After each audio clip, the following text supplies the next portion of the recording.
those communities which largely form Ghana is what we're talking about this morning. We're talking about population, and the Ghanaian Times yesterday, they carried a story that our population growth and currently where we stand, it is at the figure 29.6 million. Well, in this particular story, Chief Statistician of the Ghana Statistical Service, David Combat, said a population less than 6 million at independence in 1957 is now increasing at a population growth rate of 2.5%. This clearly has implications for planning and utilization of resources. So what exactly is fueling this growth, this high population growth? Is it a blessing? After all, it is said that children are a blessing from God. Or should we be worried? Can you link this growth to the increase in social vices as well? Perhaps if you want to stretch this entire conversation. But first, we want to bring you a playback of a conversation that Emefa Jiradosi, our colleague, had with the Executive Director of the National Population Council, Dr. Letitia Appiah. So you might have seen or read that Ghana's population has hit some 29.6 million from the estimated, 6 million during independence. We are here today at the National Population Council to get all the answers, probably you have in mind. I have with me Dr. Letitia Appiah, who is Executive Director for this particular council. Thank you very much for your time. First of all, how did we get to this point, 29.6 million? Well, thanks for coming. We got to this point because we are growing at 2.5. So what do you expect? I mean, if you're a human being and you eat without losing weight, you expect to put on weight. So it's not surprising. Yeah, but for the average Ghanaian who don't understand what you mean by we're growing at 2.5, can you break it down further for us?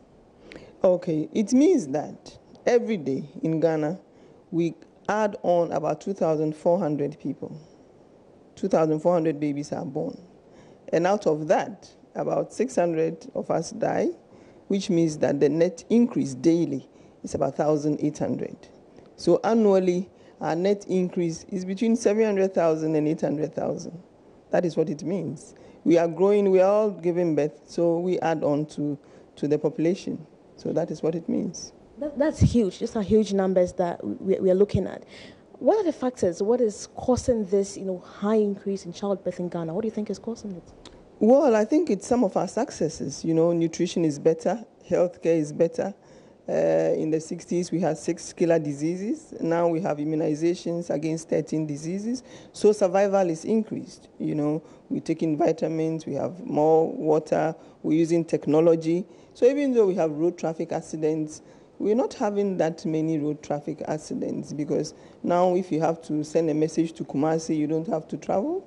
You just have to call, use the phone, So technology is helping us to survive, and medicine is helping us to survive. Public health is helping us to survive.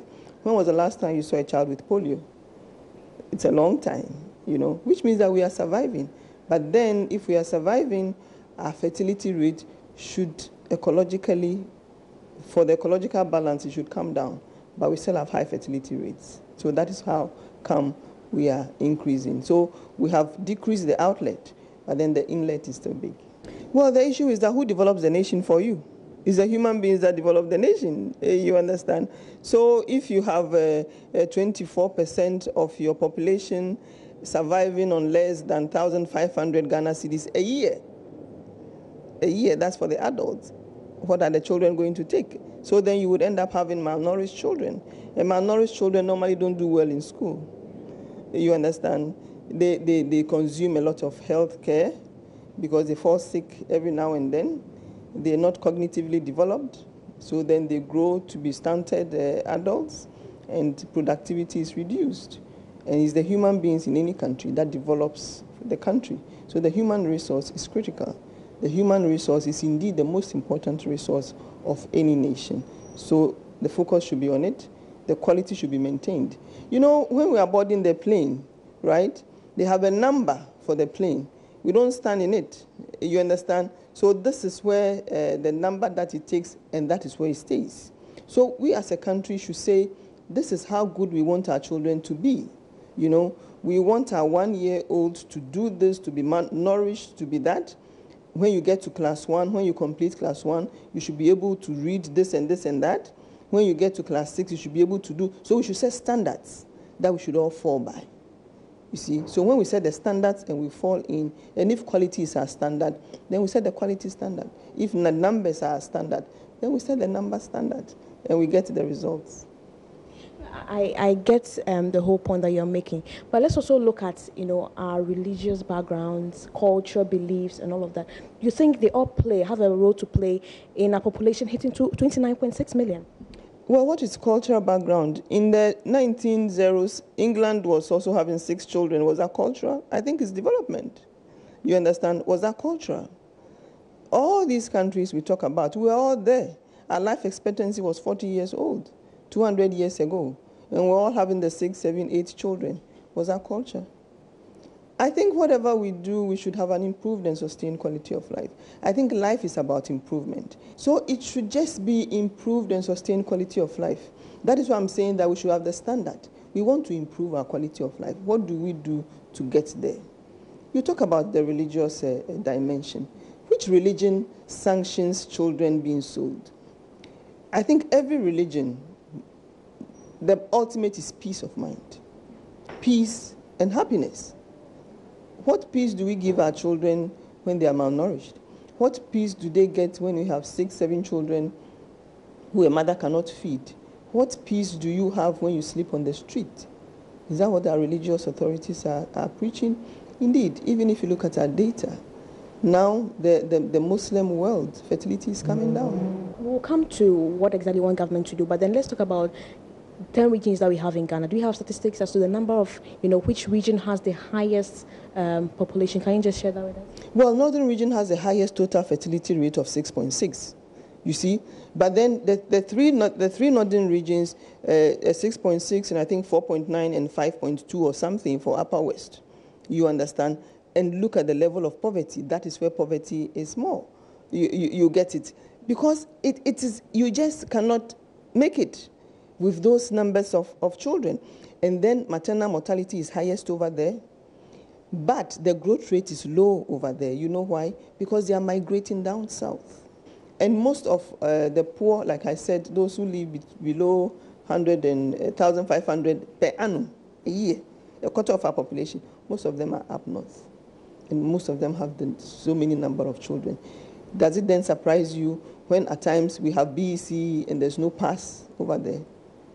Because most of them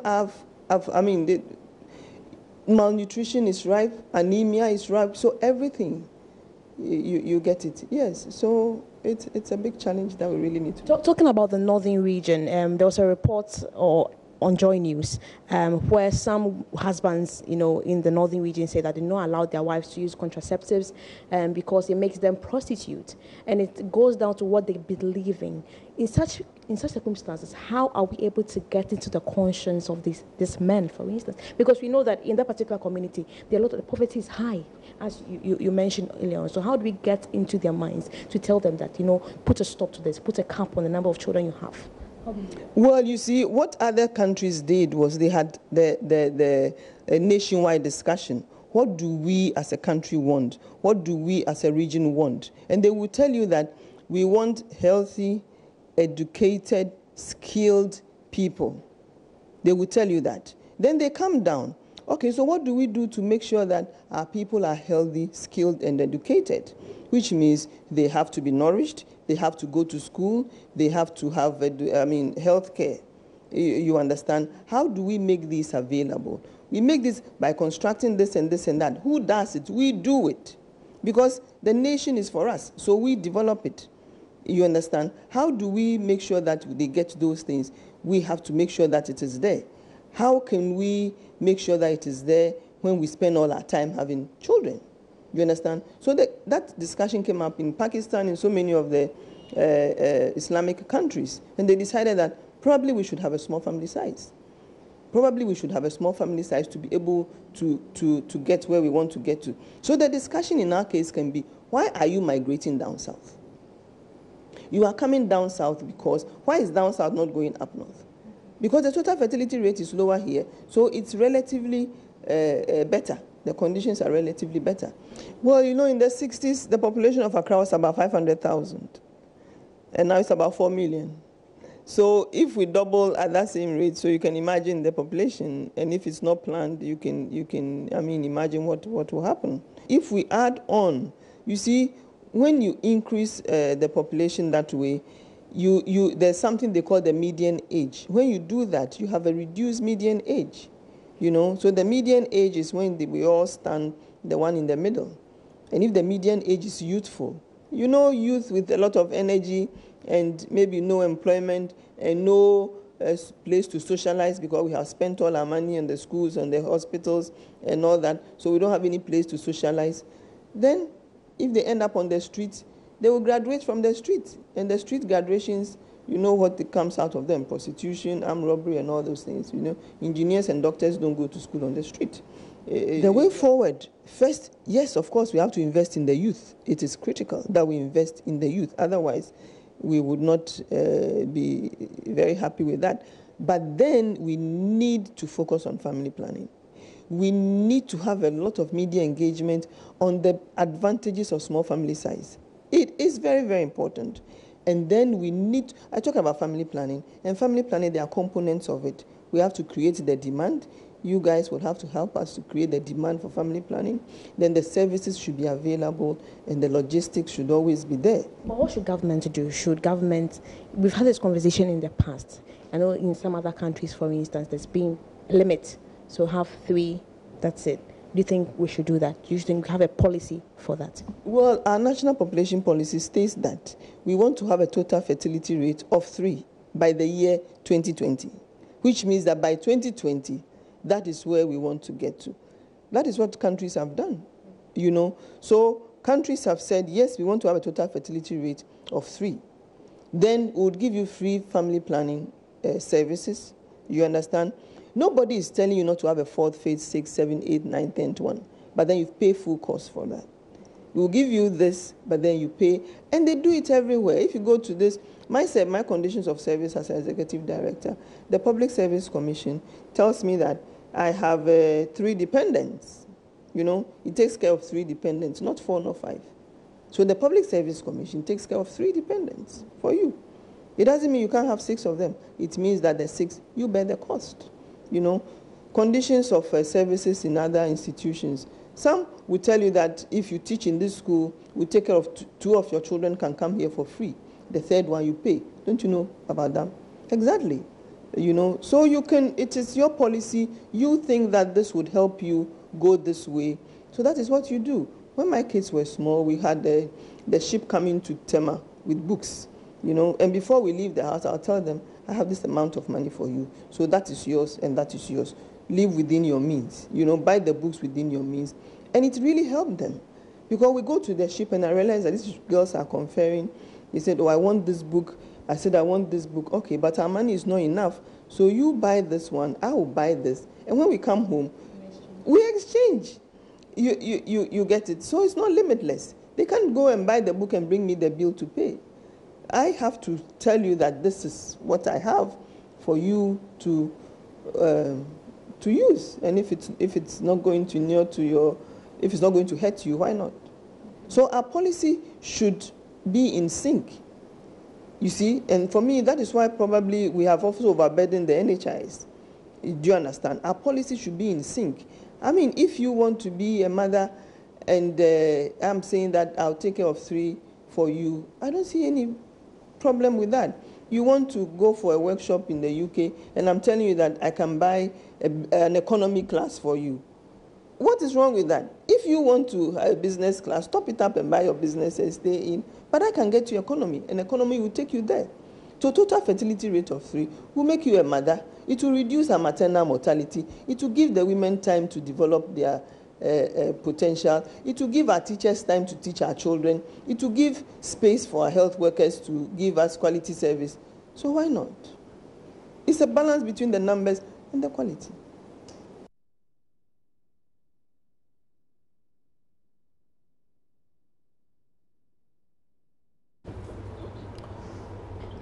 Well, so it's the point where we have to draw the conversation around this subject of the estimated 29.6 million population we have. Just estimated because growing at 2.5%, it also means that we're just going to add on from the next year. But the bigger conversation is about, Mamavi, whether individually we want comfort. So the concern is that so-called middle class people like you would want maybe 2-3 children, but people want to add on 4, 5, etc. for different reasons.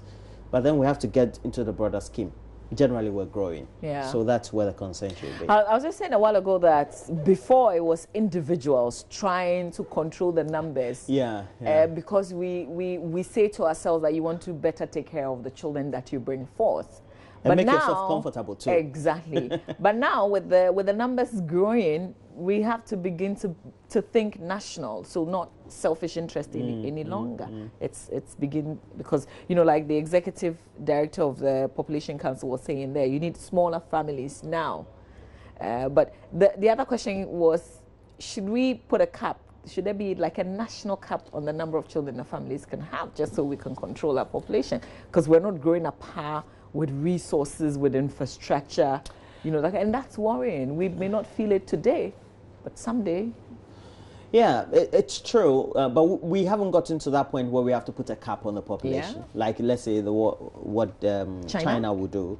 But India, which is estimated with the rate at which its population is growing to be maybe the second after China, let's say by 2025, etc., has intensified such education. But ultimately, it also means that once you limit the number of children people can have because you want to keep a tab on the population growth, it has an impact on the worker population. It has maybe 5-10 years down the line in the medium to long term. But in the immediate term or the short term, what do? You have to make sure that you put a stem in the tide, so that you know that the rate at which you are developing is commensurate to the growth of the population. Yeah. So we have to keep a certain balance. Yeah. I think that we have to increase the awareness levels for individuals or couples to make a choice, and know that if you have smaller families, you're in a better place to look after them well, but also you're well secured. You don't get frustrated about, well, the school fees, you not being able to pay and keep up with the family. And you not become a national burden, if you like, because this has become national now. I said we move away from. So it's still the advocacy, still appealing to people. That's it, right? Yeah, that's it. Still trying. Because our population is not up the roof, just close to 30 million. But the thing is that we're not. But growing. We live here. Yeah. We know that. We're not other growing things are not growing. Yeah, we're not generating. And we've seen a lot of social vices. Now people are talking about no jobs. That's been a heavy conversation in Ghana for some time now. Yeah, and it's also because we have not been able to grow the economy in such a way that we'll have other subsectors developing enough to create the needed jobs, etc. And if we're not in that position, what do? We're educating people, but we're not educating structurally. So people get educated primary level, very good. JHS now, what they call a senior secondary or secondary school, very good. So you go to the university, but you don't have jobs. So if you say people to go entrepreneurial, they are going entrepreneurial for what markets? What will make them develop? If they have to be entrepreneurs, do we have the structures or the indicators available for them, credits for them to develop their businesses? Do they have support services like technology and human resource to enable them develop service plans, business plans, etc.? And that should be a concern for us. The other difficulty is that we seem to have meshed ourselves in this rhetoric of giving fine speeches, having great ideas, because we have the technocrats and those who have the great intellect and the academic levels to give us the ideas, but we're just not implementing them. And it's something that we have to be perhaps putting a check on, because we can relate to some of these stories individually in our homes, because I grew up in a community in which the population is one compound house in Ashaiman, for example. We can have a couple of my friends who sleep in the same room with their parents 4 or 5 of them, the heat is unbearable. You have 5 children minus the parents included 7. If they have an extra relative, which is possible for an African setting, it means they wake up with heat rashes. The clothes are not enough. They look worn out. The school dresses look so everything is limited, really. Is it that it's about the resources, it's non-existent or it's limited? I think that's why we worry about numbers, because otherwise, compared to other nations, like 30 million is really nothing. Compare even to Nigeria. Compare even to Nigeria.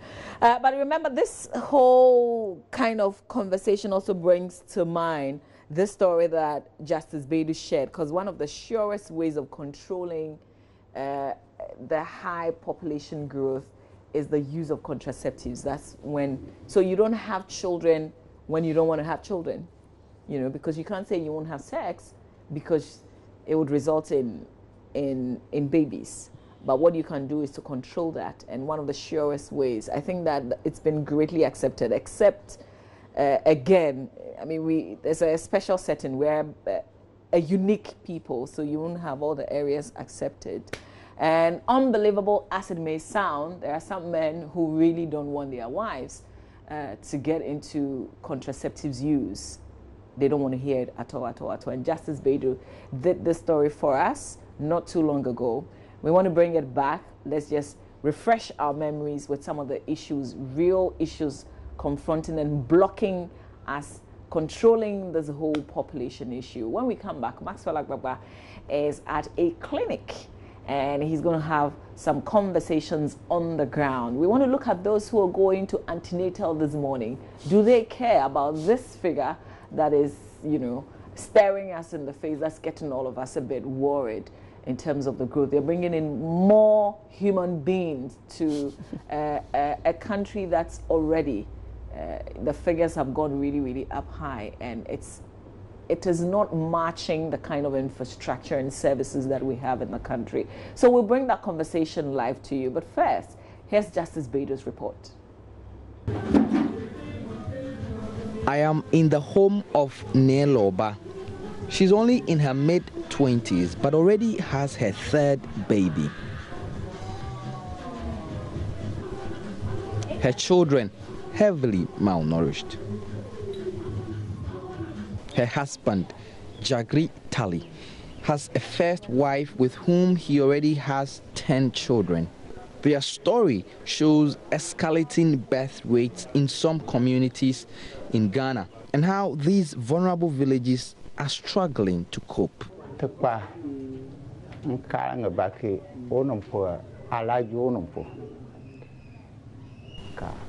In our culture, when a woman delivers, you have to have sex with her within 3 months, he says. And it's a taboo to allow a woman to take up family planning.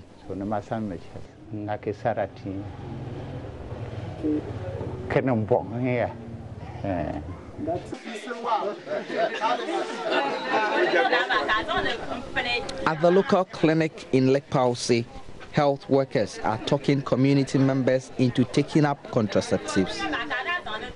The stumbling block here is cultural beliefs. We, the men, would not allow our wives to take up these contraceptives. If they do, they will start sleeping around. Some of the men, they don't allow their wives to do the family planning. Because of that, some of them, they usually hide and come in the night and wake you up so that you attend to them. A woman will give birth 2 months or 3 months, the woman will be pregnant again. The child is not growing well, she herself is not feeling well. So because of that, you yourself, you become frustrated. Birth rates have fallen generally across Ghana, in part because of increased access to family planning services. Interestingly, in places like Lepose, where resources to cater for population explosion are limited, the figures haven't been encouraging.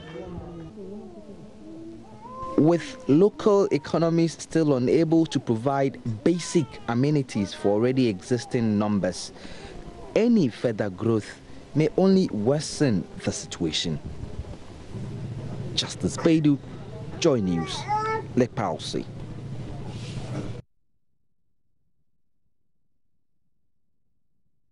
So that's Justice Bedo's reports on the use of contraceptives and how some men don't want to hear about it at all.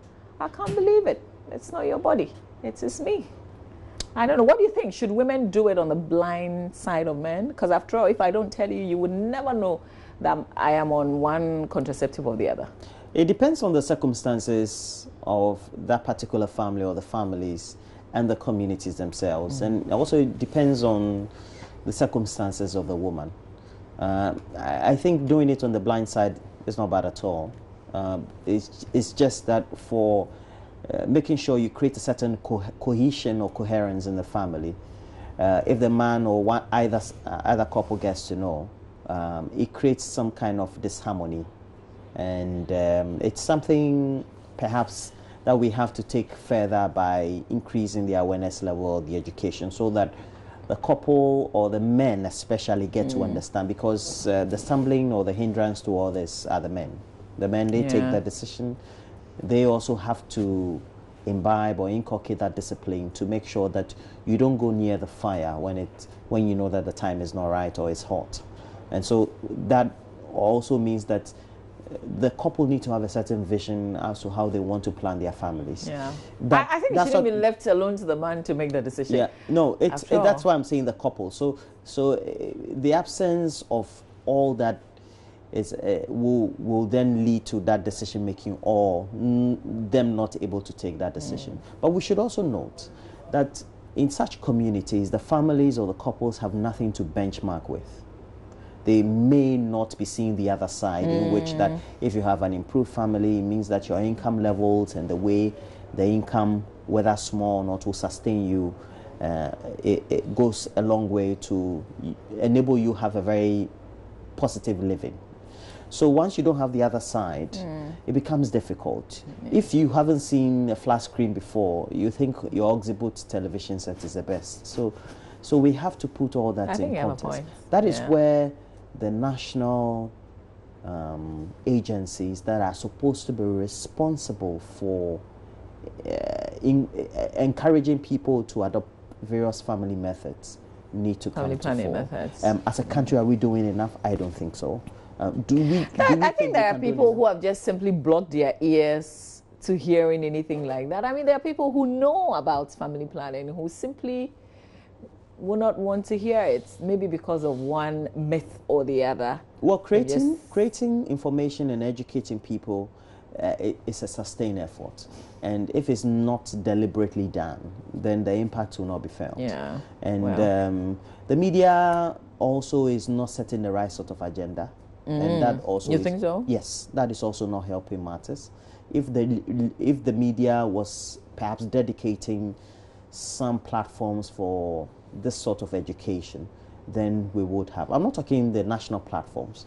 Maybe because in these communities, they listen to the community radio stations or the FM. So just deliberate programming. Yes, so there should be, but the media more like homegrown programming. Yes, so if you know that in those areas, then it means that we need to create dedicated programming that will use various tools. So instead of just going to sit down and talk to people, you create drama, you create something that perhaps is humorous, but they can take some lessons from. All right. So one of the things that Frank Addo did was to also hit the streets and speak to a few people about this trend in terms of the high population growth and family planning. So let's listen to them. We'll be back. I think that public education must be intensified concerning sex in particular, because it seems to me that the young ladies have taken sex as a game, whatever, and forgetting about that, we'll get pregnant. And to looking at the situation, I see to it that the unwanted pregnancy is much increasing. So I think they are increasing the numbers, and they can also cater for the children too. So that accounts for all this chaos, armed robbery, and that kind of stuff. So I suggest that the public education about sex and relationship must be, intensified for our youth to know when to give birth and when they don't want to give birth. How do you go to somebody's house and say, oh, I will monitor that you give only one birth, only one child? What about if I have one child, the person died, the child died? I've gone back to square one. You understand? So ideally, people should give birth out to 6. But because of the economic situation, that's why people are even limiting to 3. You understand? You can't stop people from giving birth. You standing, I don't know whether you have children or not, but it's in your plans. Or even God said that we should give birth and fill the earth. So we are giving birth. And I don't think there's a way we can control until one decide that, oh, I have 3 children, and let me manage the 3 children. And even the population is not only Ghanaians. We have foreigners in the country. We don't check them. Once he's in Ghana, he's giving birth. What measures are they putting in place to check that? Be a law which is set in the country that everyone can give birth to maybe 5 or 3 kids, so that in the hospital they can set up some contraceptives that after 5 babies no one can give birth again. I think that we now have preventive measures, ways to prevent pregnancies, and I think the high population, the other aspect is teenage pregnancies. When you go to our villages, most of our young girls are giving birth like at a very young age. So I think if we bring that law, it will help. As human and as African, we must really think of the future of the children. We should know how many children we want to give birth to, those that we can cater for. And then, as I said, we have to control our feelings sometimes. And then we shouldn't let the feelings control our mind. Rather, the mind should control our feelings. And we know by nature, God created us that way, but He also gave us brains to think of what to do and what not to do. So we should do it rightly. There are family planning methods that are in process. So a woman who has given birth to many should consider that by going through family planning process, so that at the end of it all, the population may go down. Even the ones coming up, the ones getting married newly, should go in for that. It will help us as a nation. Okay, so there you have it. People responding to this whole population growth. We're receiving some messages, but we sent our roving man, Maxwell Agbagba, to a clinic. It's the PPAG clinic, and it's in Latebiokoshi. Standing by right now, alongside Maxwell is a midwife. We want to have that conversation. Hopefully, he can also speak to some people who visited the clinic this morning. So, Maxwell, if you can hear me, good morning to you. Yes, good morning to you, Mama V. Maxwell, take it away. Okay, so as you rightly mentioned, we are here at the Planned Parenthood Association of Ghana clinic here at Latebiokoshi, and we are privileged to have with us Madam Audrey Aqua. She's a midwife here, and we have some patrons of this family health clinic also here with us, and we've brought the conversation about population growth right here. Earlier we had some discussions about how population growth can actually put pressure on our social amenities such as roads, schools, hospitals, and all that you can think of. But we have the expert right here with us. We're not going to take the wind out of it. So we want to find out from her what she makes of the current situation. Madam Aqua, you're welcome to JoyNews. Thank you. You are the midwife, and you see to a lot of pregnant women here at this facility. We're hearing news that officially our population has hit 29.6 million. Shocking? Yes. And most of the women, they don't practice family planning. And even those who practice family planning, they have some sort of misconception and then myths about family planning. Some of them here say she has never practiced family planning before, and some of them is their husband all that they say is when they practice family planning, they go after other men. So this allows a lot of pregnancies, some unwanted pregnancies, and then some, because they have not protected themselves, they have undecided pregnancy, and then they have children by chance and not by choice. So this is what have influence on the population. Wow. I'll come to the myth about family planning, and one of the reasons we are told a lot of people are not coming forward for family planning. But Meshach Lai, your generation, or I should say our generation, has been accused of also not really patronizing contraceptives. So there are some places that when you go right now, I don't want to mention areas, but there are places that when you go, children as young as 16 years, 15 years, are giving birth, all of them contributing to population growth. Do you think we've not had the best in terms of education? There are some who also say that some of these contraceptives are unavailable. I don't think they're unavailable. We are just not patronizing it. And sometimes there's a stigma attached to going to buy a contraceptive. Like going to the pharmacy to say, I'm buying a condom. It sounds weird. Like just me walking to the pharmacy, I want to buy some condom or buy some contraceptives. You understand me? So instead of me to go there, I'll decide to rather practice unprotected sex, and that leads to what? Pregnancy. Yes. Interesting. During my entire stay at the university, just to corroborate what you're saying, truly, we didn't have anything like contraceptive dispensers. But I hear in other jurisdictions, when you go, really, you'll be able to, put coin in a machine and then you get whatever that you want to get. But there are instances where, even in the halls of residences at the various universities, you don't have, contraceptives available. You think that's part of the problem? I don't think that's part of the problem. We've all been educated. So you know that we're having unprotected sex will lead to pregnancies and other stuff. So when you want to have sex, you need to protect yourself. Like we're using contraceptives and other means like condoms, you get it. And the PPAG, when in my time university, the PPAG comes around to donate or gives out free condoms. Sometimes they say bring 10 pesos for like about 6 packs of condoms.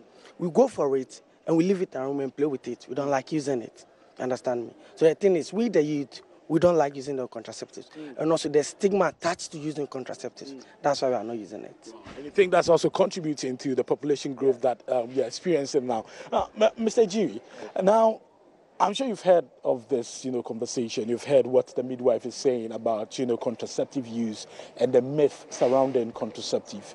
I'm sure you've had interactions with your friends. Maybe you want to share your own views with that, your own perspective about contraceptive use. Contraceptive use. I don't think contraceptive use is good, but the education or advertisement on it is not.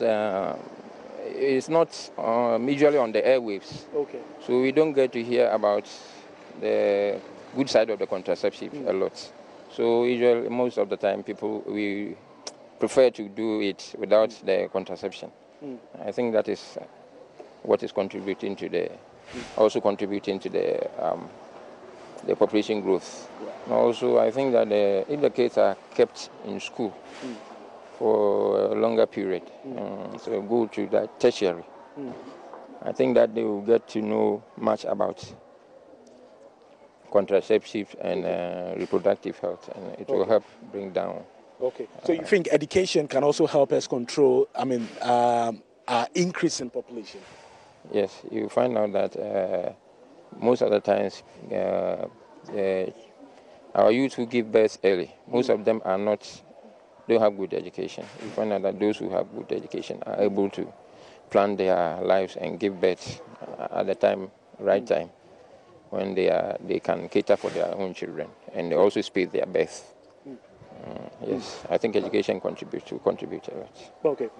Madam Akwa, I think the common denominator for this conversation, we've all agreed, is that, the use of contraceptive can help, curb the increase in population. Now, we've also had issues, since, things are happening in the U.S. and it's having implications even for us here in Ghana. Mr. Ejiri mentioned that for, advertisements for contraceptives. We don't really see a lot of that on our television. But we also know that for Planned Parenthood, like the organization that you are heading here, for instance, it's suffering from, budget cuts from even as far as in the U.S., from the Donald Trump-led government. We know that millions of dollars in terms of budgets has been cut for institutions like the one that you are heading. How is that affecting how you advertise the use of contraceptives on radio, on television? How is that affecting you also? With the contraceptives, we have Ghana Health, apart from IPPF, which is our mother organization. We have Ghana Health Service, which supplies us with contraceptives. We have peer educators also on the field. So it's only the problem is they don't want to practice family planning because the peer educators, they go there to talk to them, inform them about all the contraceptives that is in the system. And they just don't want to hear about family planning because some people in the community, they know much. So when they hear it, they also tell their colleagues that, no, when you practice family planning, it will lead to death or something will happen to you. So we have people on the field. And PPAG started family planning since 1967. So we have been in existence for a longer period. I don't think this will, it has any, what will I say, any influence on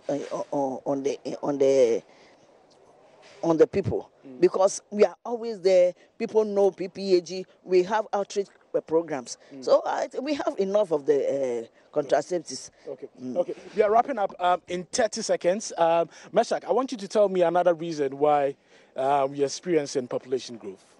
Like you said earlier on, like certain areas in this country, you don't want to mention names, it's the norm of the day that as a girl you need to give birth at a very early age. So when you give birth at the age of 15, at the time you get to 22, you can tell me the number of kids you are having now. You get it? So I think we should empower our girl child education and disabuse their mind that we should give birth early. That's the norm of the day. That's fashion.